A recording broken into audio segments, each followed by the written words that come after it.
네, 윤석열 당선인이 어제 서울 통이동 집무실로 첫 출근을 했고요. 새 정부 인수위 구성도 속도를 내고 있습니다. 전국의 주요 현안들 오늘은 국민의힘 송일종 의원님과 짚어보도록 하겠습니다. 안녕하십니까? 예, 안녕하십니까? 예, 선거 내내 단일화 협상도 하시고 큰 역할을 하셨습니다. 소회가 남다르실 것 같아요. 제가 20대에 이제 등원을 했잖아요. 예. 20대에 제가 국회에 들어와 있을 때 한 8개월 정도 여당을 했나요? 그리고 탄핵을 맞았습니다. 아. 그때 야당을 하면서 어떤 생각을 했었냐면 과연 우리가 여당 한번 해볼 수 있을까라고 하는 그러한 자괴감 속에서 20대를 거의 보냈거든요. 또 21대 들어와서도 역시 총선에서 우리가 져가지고 예. 상당히 그 시리에 좀 빠져 있었는데 그게 5년 만에 이제 여당이 됐잖아요. 그렇죠. 그래서 국민들께서 정치하는 그 각 당의 행태를 바라보면서 심판하는 게 굉장히 무섭구나. 그렇죠. 그리고 이 네. 권력을 위임받은 것은 항상 국민을 위해서 겸손하게 써야 되고 국민을 섬기라고 하는 자리이기 때문에 이러한 탄핵 과정 그리고 이번에 정권 교체가 되는 그런 과정을 보면서 정말 각 당이 잘 나갈 때 항상 조심하고 국민 무서운 줄 알고 이 경각심을 가지고 국가 경영을 해야 한다라고 하는 그런 생각을 해봤습니다. 특히 서울 같은 경우에 2010년부터인가요? 한 2020년까지 지금 총선 이야기 하셨습니다마는 민주당이 굉장히 우세했었던 지역인데 재보궐선거 이후에 완전히 판세가 바뀐 게 이번에도 이제 드러났으니까 어떻게 보면 정말 민심의 속도나 한번 방향을 틀면 정말 무섭구나 그런 생각이 듭니다. 예. 그렇습니다. 서울은 특히 우리 전국의 가장 핵이잖아요. 예. 그러다 보니까 서울의 민심이 전국적으로 이렇게 흘러나가고요. 어떤 정권의 오만이나 또 무소불위의 권력을 행사하게 되면은 늘 국민 그 반대적인 그 기능을 하는 게 민심이잖아요. 그렇죠. 그래서 정책에 대한 실패도 있었겠지만 또 지방정부 장들의 비위 여러 가지 그리고 또 현 정권의 내로남불 같은 것들을 우리 서울 민심이 정확하게 알고 계신 거죠. 그렇기 때문에 그게 이번에 수치로 저는 표현이 됐고 그 선행적 시그널이 재보선에서 이렇게 나왔다 보면 되죠. 그 6.1 지방선거에 대비해서 지금 국민의힘도 당직 개편을 하는 것 같은데 할 것 같은데 사무부총장 물망에 지금 오르셨는데 이거는 어떻게 고민하고 계시는지 모르겠어요. 저는 사무부총장을 이미 했습니다. 예. 그래서 이번에 저희 대표께서 다시 좀 고생을 해줬으면 좋겠다라고 한 6일 전에 말씀을 주셨는데 제가 21대 들어와서 비대위원을 시작을 했잖아요. 김종인 비대위원장님을 모셔올 때 제가 굉장한 역할을 했었습니다. 그렇게 했고 또 서울시장 후보 선출할 때 제가 직접 그 단일화 위원으로 들어가서 활동을 했었고 또 이제 광주 5.18에 대한 여러 가지 오랜 묵은 문제가 있었잖아요. 그걸 이제 다 제가 해결을 했고 또 정당에서는 경선 관리가 굉장히 어렵습니다. 대선 경선 관리가. 이 경선 관리를 할 때 제가 여론조사 소위원장을 맡아서 굉장히 어려운 일을 해냈는데 그 기간 동안 21대에 들어와서 지금까지 당직을 주로 맡으면서 일을 많이 했기 때문에 이제 또 다른 분들이 나눠서 좀 하시고 그 다른 분을 천거해드렸습니다. 예. 그 새 정부 인수위 활동 이게 이제 굉장히 중요하죠. 새 정부 비전이랑 이제 일치해야 될 것 같은데 큰 방향은 어떻게 잡고 있는지도 모르겠습니다. 우선 인수위가 무난하게 잘 그림을 그려져야 5년에 대한 대한민국의 청사진을 놓고 국민들께서 안심할 수 있다라고 저는 생각을 해요. 그래서 그 우선 정부 인수를 나도 신속하고 속도감 있게 또 인수를 해야 될 거고요. 또 이 일 잘하는 유능한 정부가 되기 위해서는 정말로 적재적소에 필요한 능력이 있는 실력 있는 경험 있는 그런 인재들을 주로 발탁을 해서 성공한 정부, 유능한 정부가 되어야 국민이 좀 편안하다고 보고 또 앞으로 새 정부가 갈 때에 저희 당선인께서 항상 말씀하신 게 이 통합과 번영이셨거든요. 미래였거든요. 예. 키워드가 두 가지를 말씀을 하셨어요. 대한민국에 대한 이 갈라치기 또 분열 이런 것들을 하나로 좀 묶어서 미래로 가야 된다. 그래서 통합과 번영을 늘 말씀하셨기 때문에 예. 이에 대한 것들이 다 사람한테 있거든요. 그렇죠. 그 사람으로부터 제도의 개선도 이루어지고 또 발전도 있을 것이기 때문에 이 인수위 기간 동안에 저희 당선자께서 이런 부분들을 굉장히 고심을 하시고 아마 인수위에서 이 준비를 하시지 않겠나 생각을 합니다. 근데 이게 통합과 번영 결국은 이제 인선이고 사람이고 그 말씀에는 뭐 다 동의를 할 텐데 그 전에 엊그저께 나온 내용을 보면 지역 균형 안배는 하지 않고 이제 여성 할당이나 이런 건 고려하지 않고 능력 위주로 하겠다. 이거는 어떻게 보면 통합과 번영을 위해서 어떨 때는 또 상치되는 측면도 있지 않습니까? 그렇게 되면? 물론 있을 수 있죠. 그러나 그 안에서 지역의 골고루 모든 지역에 균형 있게 인재들이 박혀 있습니다. 그렇기 때문에 그것도 하나의 다 요소가 될 거고요.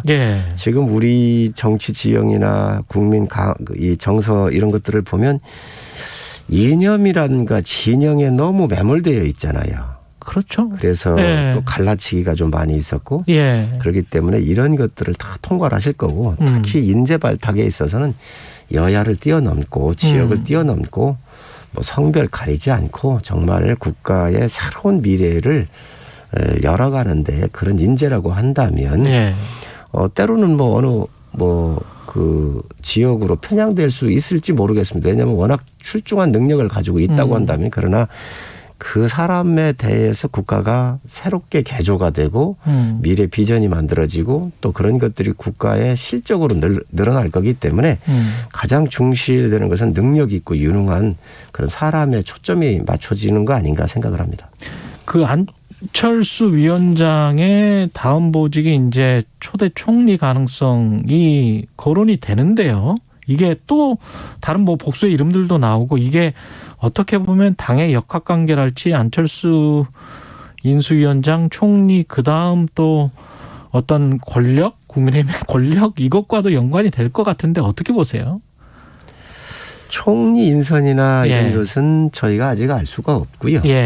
여러 가지 검증도 있을 거고요. 또 비교 평가에 대한 당선자께서 생각하시는 것도 있으실 거고 또 통합과 번영에 대한 큰 키워드를 갖고 계시잖아요. 그렇기 때문에 그런 것을 미리 예단할 수는 없을 것 같습니다. 그러나 안철수 후보가 갖고 있는 과학자, 의사이면서 또 컴퓨터 공학에 대한 깊은 식견과 또 창업을 했었던 그런 전문성으로 봤었을 때 어떤 가치의 결합이나 이런 거를 통해서 이번 인수위 과정에서 상당 부분 미래에 대한 이런 비전들은 좀 담아낼 수 있지 않겠나 생각을 합니다. 안철수 인수위원장의 김한길 국민통합위원장, 김병준 지역균형발전특위위원장 이게 어떻게 평가를 하십니까? 견제와 균형의 인사로 평가하는 시각도 있는데요. 견제와 균형 같은 거는 아닌 것으로 저는 개인적으로 그래요? 생각을 하고 있습니다. 안철수 대표 같은 경우는 또 대선 기간에 그 두 후보끼리 말씀 주고 계셨던 것도 있고 또 그런 가치 지향점이 함께 일치하는 부분이 많아 있었기 때문에 가치의 확장이라고 하는 부분으로 한번 이해를 하면 될 것 같고요. 가치의 확장이다? 미래에 대한 또 미래 산업사에 대한 이런 새로운 그 미래 먹거리 같은 그 경우에 대한 국가 대개조 이런 부분에 대해서는 상당히 가치의 확장으로 좀 볼 수 있을 것 같고요. 김한길 위원장님은 굉장히 전에 민주당 쪽에서 대표도 하셨고 굉장히 인품이 있고 실력 있는 분이십니다. 또 부친께서도 정치를 하신 굉장히 정치 명문가 출신 아니십니까? 정치적인 감각이 굉장히 좋으시고 그래서 앞으로 이 그 큰 통합의 틀에서 보면은 역할을 그동안도 해오셨지만 앞으로도 하실 거로 보여지고요. 또 굉장히 그릇이 큰 분이세요. 그렇기 때문에 그 기대감을 가지고 있고 또 김병준 비대위원장님은 전에 저희 당에 비대위원장님을 하셨잖아요. 그리고 국가 경영 발전 이 그 지방 분권과 자치에 대한 굉장한 식견을 갖고 계시죠. 그래서 지역균형 발전에 대한 철학을 늘 이렇게 설파하신 분이신데 그 어느 지역에 사느냐에 따라서 불평등 같은 건 없어야 된다. 그래서 지역균형 발전 이런 부분에 대해서 오랜 연구를 하셨고 네. 또 그에 대한 철학이 분명하신 분이기 때문에 번영을 위해서 국가의 번영을 위해서 미래를 위해서 굉장한 이러한 아이디어와 철학 이런 것들이 인수위에서 녹아나지 않겠나 국정 철학으로 반영되지 않겠나 생각을 합니다. 이분들과 김부겸 국무총리 유임설 그다음에 사실 김한길, 김병준, 안철수 뭐 다 총리 물망에 있는 후보들이고 김부겸 국무총리 유임설이 또 조선일보가 그 보도를 했는데 그다음에 김은혜 대변인이 100% 후보다 뭐 이렇게 이야기를 했단 말이죠. 이거는 어떻게 봐야 될까요? 저는 뭐 김은혜 대변인께서 공식적으로 부인을 하셨잖아요. 그런데 예. 김부겸 총리는 여야에서 다 존경받는 참 귀하고 훌륭한 분이십니다. 예. 그렇기 때문에 아마 저런 분이 아닐까 하고 누가 추측했을는지는 모르겠는데 어쨌든 이러한 훌륭한 분이 계신 거는 뭐 좋은 일이지요. 국가적으로. 예. 그리고 김은혜 대변인께서 이 부분은 부인을 했기 때문에 예. 더 이상 뭐 언급할 필요가 있을까 하는 그게 생각이 당의 듭니다. 공식 입장이다. 일단은 예. 뭐 공식의 입을 통해서 나온 이야기이기 때문에 그렇죠. 지금 민정수석실 폐지나 특별감찰관 제대로 이제 재가동하겠다. 이거는 일단 진위가 그대로라면 굉장히 호평을 받고 있다고 보여집니다. 어떻게 보세요? 그동안 권력들이 청와대가 민정수석실이 특히 무소불위 같은 모습을 보였잖아요. 예. 그래서 전에 오병우 민정수석도 그랬고요. 조국 수석 때도 그랬고 그러한 선례를 저희가 말씀드릴 수밖에 없죠. 예. 그래서 민정이라는 게 백성의 정서나 또 국민들의 삶을 살피는 그런 상당히 중요한 곳인데 이게 때로는 사찰이거나 정적을 죽이는 그런 기능으로서 또 반대 정치 집단을 여러 가지 측면에서 억압하는 그런 기능도 있었던 것들이 사실이지 않습니까? 그렇기 때문에 새로운 시대를 맞아서 이런 청와대부터 개혁을 해서 국민한테 낮게 가겠다라고는 당선인의 평소에 갖고 있는 그런 생각이 아니신가 이렇게 생각을 하고 있습니다. 그 다른 시각도 있어요. 그러니까 검찰총장 출신이기 때문에 당선인이 완충지대를 민정수석이 하긴 했었단 말이죠. 근데 그 역할이 없어지면 대통령이 혹시 법무부나 검찰 직접 뭔가 교감을 하고 그런 상황이 되면은 굉장히 좀 이상하게 되는 거 아닌가. 제도를 운영하는 사람이 사실 가장 중요하거든요. 예. 그 제도를 운영하는 그 분의 그 민주적인 마인드가 그렇죠. 중요한 것이지 예. 사실 이러한 중복된 기능에 있는 제도들이 많으면 서로 싸움이 일어난단 말이죠. 권력 투쟁이 일어나고 예. 그것보다는 원래 제도에 충실하게 하면서 운영하는 분의 철학이 또 생각이 잘 작동되도록 하는 게 저는 더 맞다라고 생각을 합니다. 그런 시각에서 보면 특별감찰관제의 부활이 공수처를 고사시키기 위한 어떤 카드다. 이렇게 보는 시각도 있고요. 특별감찰관제는 예. 상당히 순기능이 있어 왔지요. 왜 그러냐면 친인척이라든지 권력 주변에 있는 분들에 대한 감시를 통해서 부정부패를 사전에 예방하는 기능이 있지 않습니까? 예. 또 대통령 자신을 포함해서 이러한 기능들을 순기능적으로 잘 해왔는데 이게 지난 5년 동안 아예 기능을 못했어요. 예. 그렇기 때문에 권력 신부에 특히 친인척과 관련되는 분들에 대해서는 이러한 기능이 저는 있는 게 맞다고 보여지고요. 공수처는 또 기능이 틀리지 않습니까? 고위공직자의 수사처이기 때문에 예. 이거하고는 좀 틀린 이야기이기 틀리다. 때문에 그거는 좀 앞선 예측 아닌가 생각을 합니다. 알겠습니다. 여가부는 어떻게 될까요? 여가부 얘기를 자꾸 얘기를 하시는데 예. 선례로 제가 말씀을 좀 드릴까 하는데요. 예.